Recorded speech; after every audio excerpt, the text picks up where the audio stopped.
Hello, Tracy here from the Wildlife Garden. Today I'm going to record the bees in the garden. We've had a couple of cold, wet days and very chilly, in fact, and so been very little activity. But today's warmed up nicely, and the bees have seemed to have emerged again. I'm going to start by showing you. Well, this tree first has been attracting a lot of them. This is the alderbuck. It's in a pot. But it only has tiny flowers on it. Not sure if you can see them there. See them, how tiny they are. But yet the bees, there's obviously they are full of nectar because the bees are continuously feeding on them. There's a tree bee there, just pollen sacks full. Yeah, so it's a very good tree for the garden. If you've got room to plant it in the garden, that would be great, but I haven't, so I just keep it in a pot. Also, we've got these bee boxes, not the best bee boxes, and we were going to get rid of them this year, but then we noticed the mason bees had discovered them, and we've got several nests now in here. We've counted over 30 altogether in the boxes. So yeah, here. So we should have lots of mason bees next year. This one in particular has got quite a few in. And today I've noticed possibly a tree bee going into this box. That would be our first tree bee this year because I haven't seen any tree bees yet. So as I go around, I'm going to look for the tree bees. And we've seen some little bees visiting. I saw a small bee going to one of these holes earlier, so something else beginning to nest in them. Right, these are just boxes of flowers that are attractive for bees. These are wildflower those seed bombs. Put 3 in here and they seem to be doing well, and I put 3 in here and they're also doing well. Right, as we move up the garden, one of these are always popular with bees. The purple Astrantia go first, and then the pink ones these follow on to the pink ones. Obviously purple's a better plant for bees to see, I believe. Fascinating thing about them is they rob them of their nectar. They don't actually pollinate them very well. They actually rob the nectar. And we've got another bee on this plant here that I've recently planted. It looks like this one is robbing too. Try and see. Yeah, it's robbing. You see how it's pinching the nectar, making a little hole to pinch the nectar from the neck rather than entering the flower. No, it's entering that one. Obviously they go one way or the other.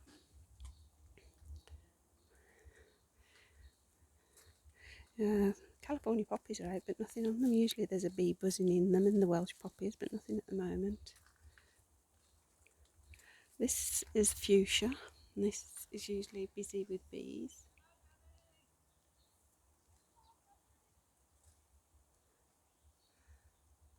You can perhaps hear the buzz. Plenty of bees on there.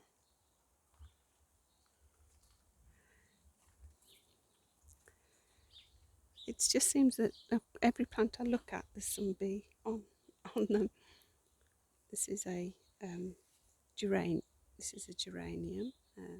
See a bee there, just pollinating. Try and see what it is. There we go. That's a buff-tailed bee by the looks of it.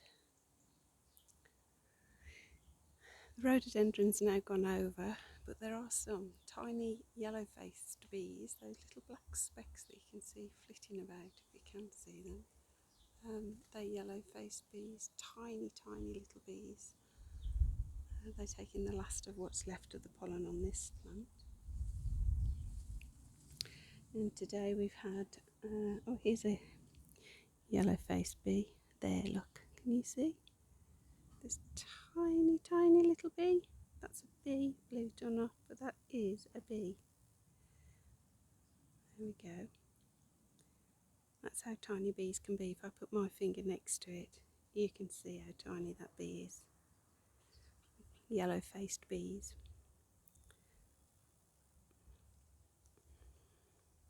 Just a constant buzz around me. Here's another one. They like this geranium. Feeding on the geranium here. Oh no, that's a grapevine. Look, a nice spot. That's the thick-thighed beetle. That's the female. She hasn't got the thick thighs. The male has the thick thighs. That's the female. They're a green beetle. Lovely little beetle. That's good to see.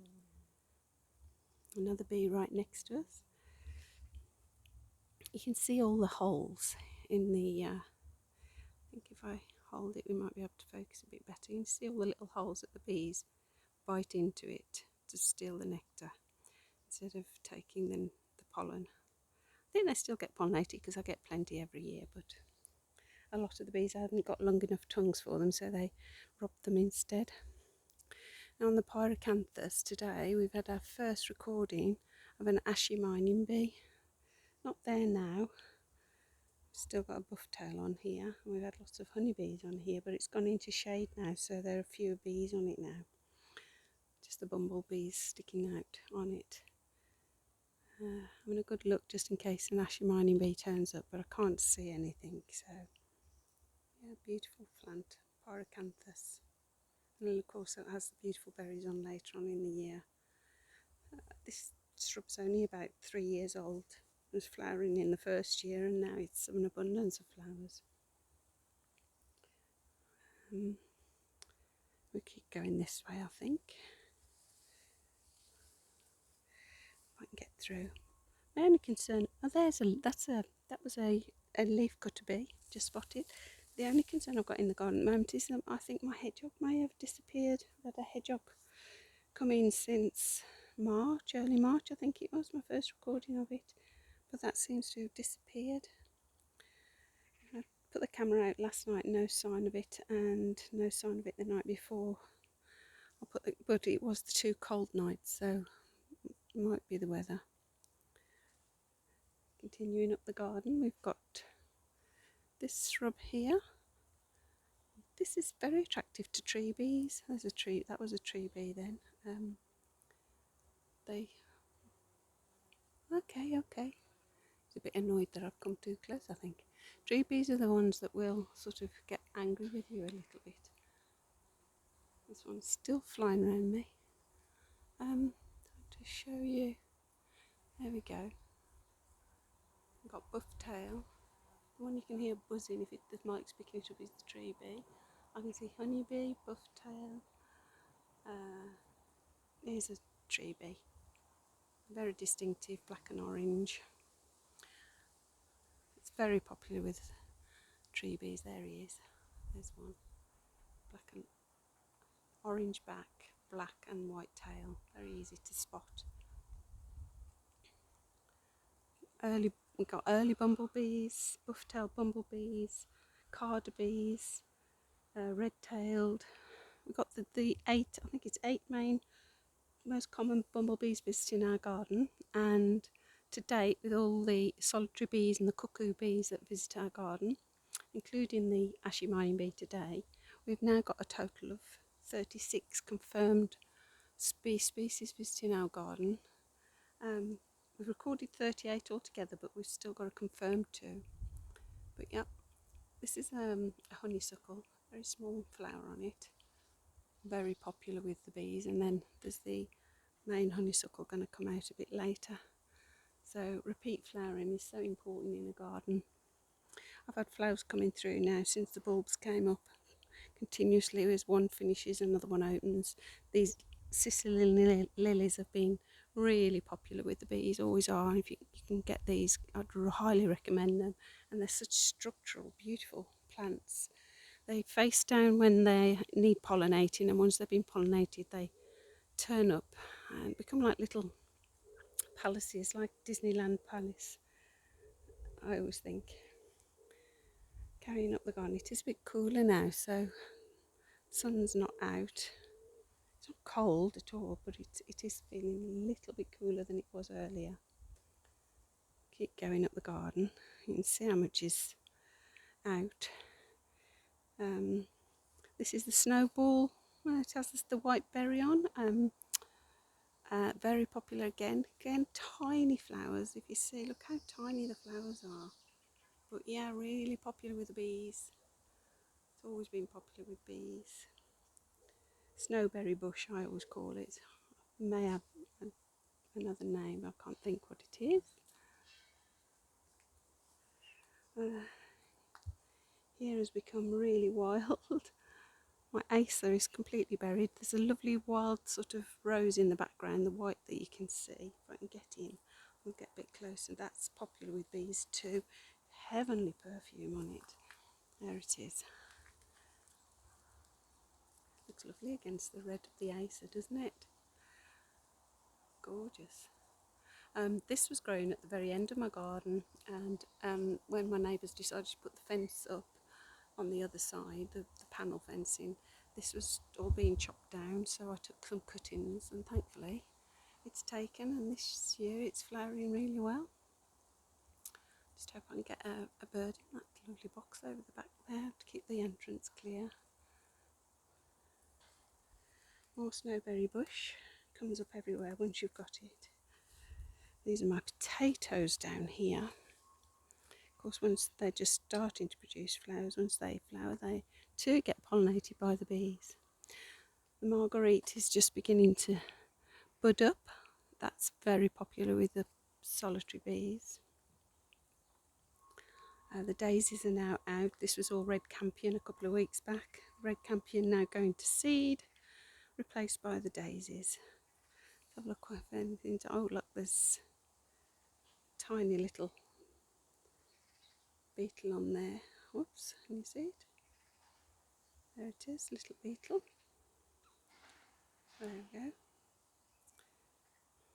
No bees on it, but popular with butterflies. But I've only seen a couple of butterflies today. Lovely hoverfly visiting them over the back. The pond is disappearing in amongst all the grasses and plants that are there. The clover's just coming out, so is the bird's foot trefoil, just beginning to flower. Yeah, it's looking good. I need to get some of the duckweed off. It's filled up nicely with all the heavy rain, though it was quite low, and now it's filled up nicely. Now, last time I filmed, it was regarding the structure in the garden, but basically, if I stand here, you can hardly tell that structure exists. The lovely fuchsia's covering most of it, and the dog rose. And then as we come round, it's just that little bit to be seen, so it's acceptable. I can live with it.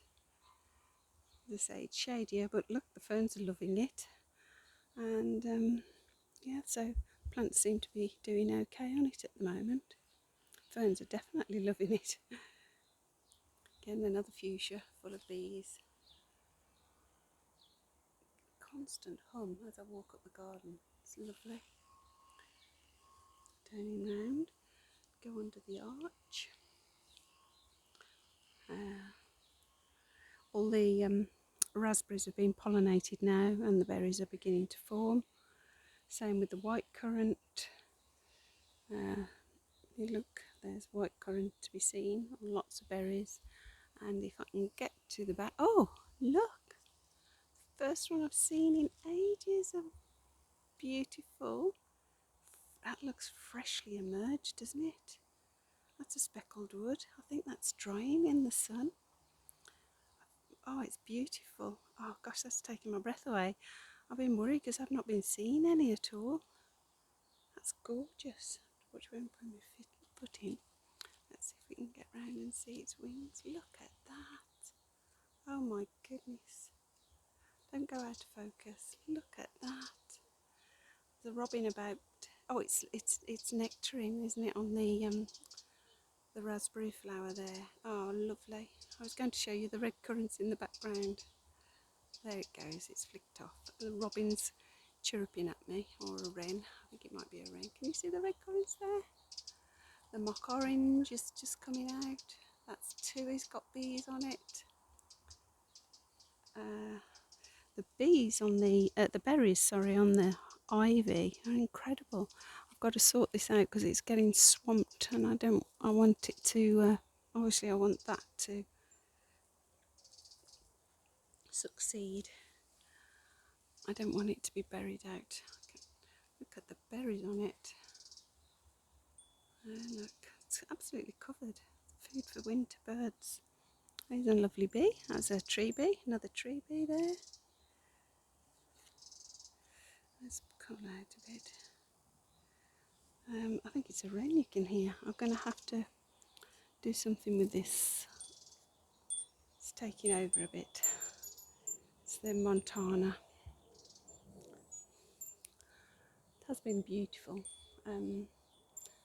This is also finished and about to produce berries. Be berries on that in the near future. And then as we start to go up the garden, you can see, although the wall's there, the top of the garden next door is getting covered with bramble, and I can see a fern, and I can see, well, lots of plants really coming up. Dock, a bit like my wilderness turned into that wilderness. So let's keep going. Got a lovely teasel coming up here. Oh look, the waterway, the water gathers in the teasel. It's lovely. You'll see birds drinking out of those sometimes. It's a true wilderness up here. Blackberries, raspberries are finishing and beginning to produce the berries as the bramble starts to flower. Again, successive flowering. Nettles are just coming into flower. There's a iris here coming into flower, and the wilderness is proper wild. And if I focus over that side, you can see I've planted the hawthorn. There's hawthorn there, and an oak in a pot, ash, which I'm controlling, buddleia. Yeah, sorry little wren,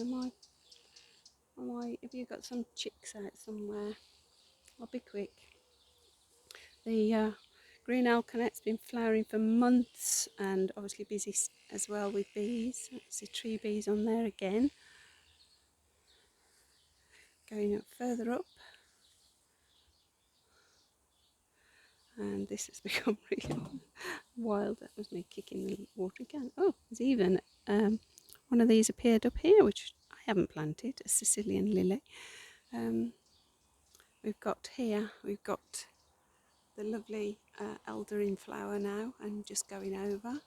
Dogwood next to it in flower. I've brought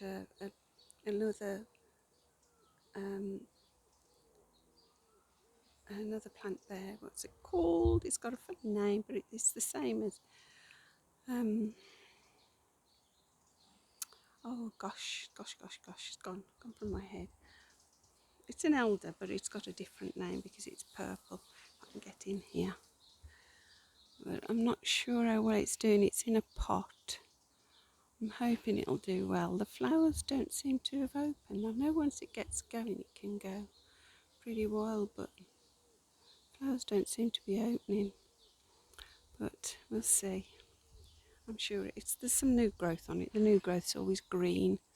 There's quite a bit of new growth coming, so just keeping it well watered. The roots will come out the bottom and into the ground eventually. So yeah, the dogwood's doing really well.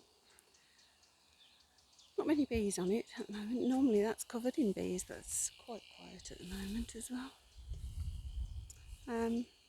Yeah, and then the top of the garden is the dead hedge, so I don't really go up there, and hopefully that's where the hedgehog is. I'll put my camera out again tonight, see if I can capture it. Yeah.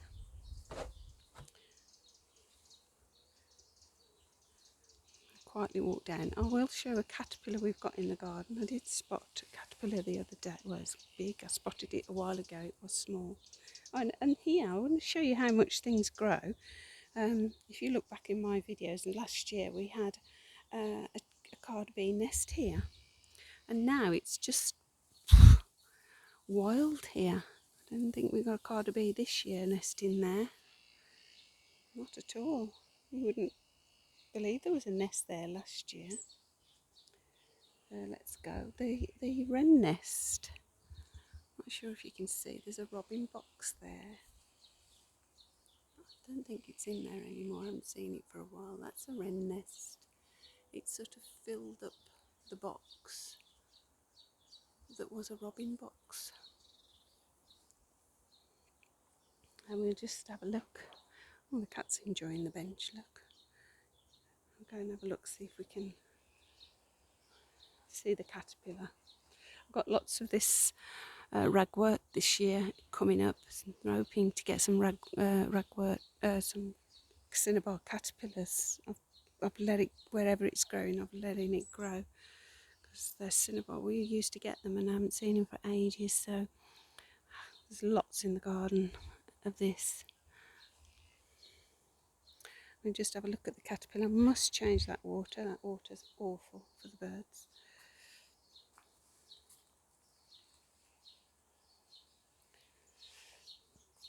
Just see how everything's grown, it's just amazing. Hear the disturbing the wood pigeons, and you can hear the sparrows. So here is the fabulous, I'll zoom in, caterpillar